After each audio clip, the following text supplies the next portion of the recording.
वो सुखार नामक सामरिया के एक नगर तक आया जो उस जमीन के पास थी जिसे याकूब ने अपने बेटे यूसुफ को दी थी।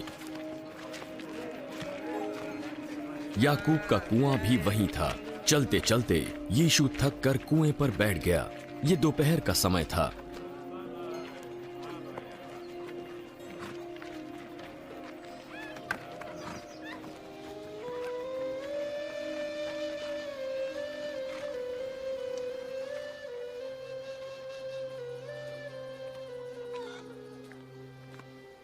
इतने में एक सामरी स्त्री पानी भरने आई। मुझे थोड़ा सा पानी पिला दे। उसके चेले नगर से भोजन मोल लेने गए थे। तू यहूदी है और मैं एक सामरी, तो फिर क्यों मुझसे पानी मांगता है? यहूदी सामरियों के प्याले और प्यालियों से नहीं खाते पीते थे। अगर तू परमेश्वर के वरदान को जानती और उसे जो तुझसे पानी मांग रहा है तो तू उससे मांगती और वो तुझे जीवन का जल देता। हे प्रभु, तेरे पास पानी निकालने को कुछ भी नहीं और कुआं गहरा है, फिर वो जीवन का जल कहाँ से लाएगा? हमारे पिता याकूब ने हमें ये कुआं दिया और आप ही अपनी संतान और अपने पशुओं समेत इसमें से पिया।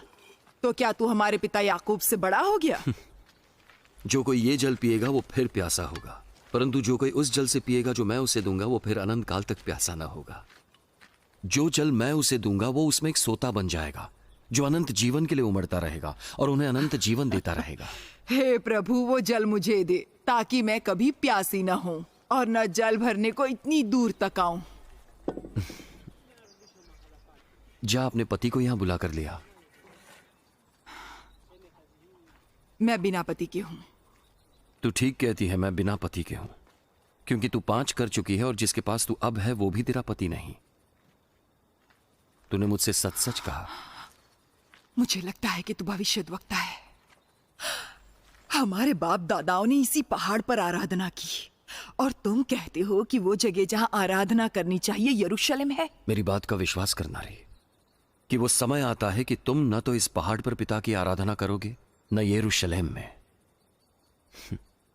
तुम जिसे नहीं जानते उसकी आराधना करते हो और हम जिसे जानते हैं उसकी आराधना करते हैं, क्योंकि उद्धार यहूदियों में से ही है।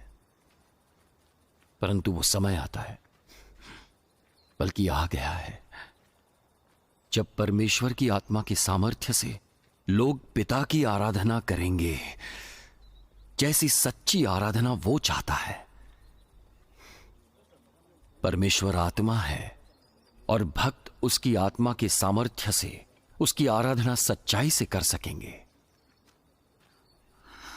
मैं जानती हूं कि मसीह आने वाला है और जब वो आएगा तो हमें सब बातें बता देगा।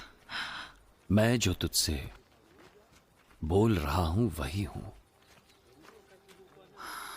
इतने में उसके चेले आ गए और अचंबा करने लगे कि वो स्त्री से बातें कर रहा है।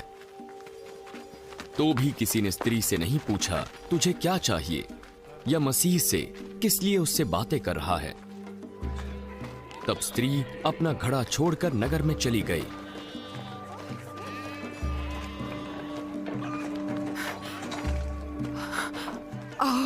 एक व्यक्ति को देखो जिसने सब कुछ मैंने किया मुझे बता दिया।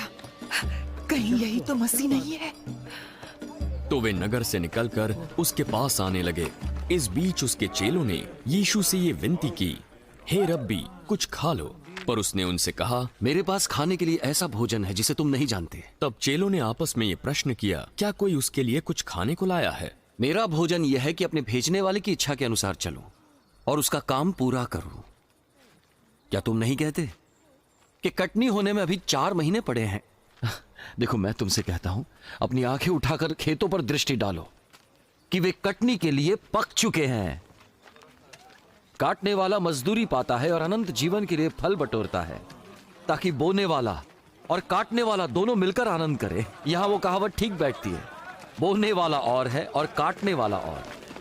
मैंने तुम्हें वो खेत काटने के लिए भेजा है जिसमें तुमने परिश्रम नहीं किया, दूसरों ने परिश्रम किया और तुम उनके परिश्रम के फल में भागी हुए। उस नगर के बहुत से सामरियों ने उस स्त्री के कहने से यीशु पर विश्वास किया, क्योंकि उसने ये गवाही दी थी, उसने सब कुछ जो मैंने किया है मुझे बता दिया। इसलिए जब ये सामरी उसके पास आए तो उससे विनती करने लगे कि हमारे यहाँ रह, तो वो वहां 2 दिन तक रहा। उसके वचन के कारण और भी बहुत से लोगों ने विश्वास किया और उन्होंने उस स्त्री से कहा, अब हम तेरे कहने से ही विश्वास नहीं करते, क्योंकि हमने आप ही सुन लिया और जानते हैं कि यही सचमुच में जगत का उद्धार करता है।